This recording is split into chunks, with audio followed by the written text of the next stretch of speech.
What's good, family? It's your brother, Chef Abdul, and today I have an exclusive video. For this video, you will have to use a lot of oil. Unfortunately, all the recipes have the same amount of oil, so if you can't eat all this oil, this recipe is not for you. Don't forget to hit the like button and subscribe. The full recipe is below. As you can see, I already showed you guys the steps you need to take to create your jollof rice. I was debating, should I do the Nigerian jollof rice or the Ghanaian jollof rice? So I decided to do the Nigerian for today. Next video, I will be recreating the Ghana jollof rice. Alright, family? So just follow these steps and make sure you follow it correctly.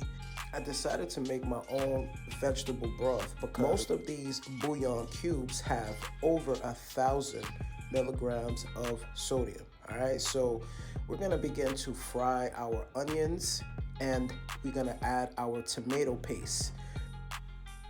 Now you're gonna wanna fry this for 3 to 5 minutes until it's nice and red, guys. You don't want to burn it. Now we're gonna add our vegetable puree that we made in the beginning, and we're gonna fry that for 3 to 5 minutes, and we're gonna stir.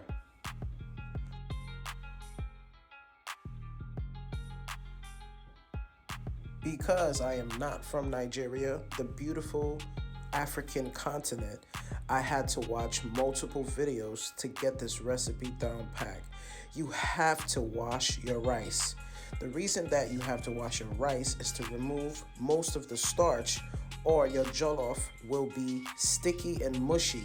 Trust me, it happened to me.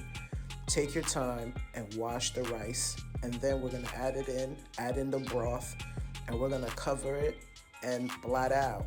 That's all you need, guys. This is probably one of the best jollof rice I tasted.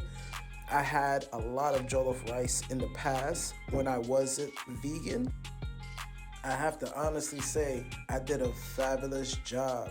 Look at how the rice falls off the wooden spoon, guys. So delicious. For this, I also made some sautéed mushrooms to mimic pork. Platao. See you guys next week. Peace.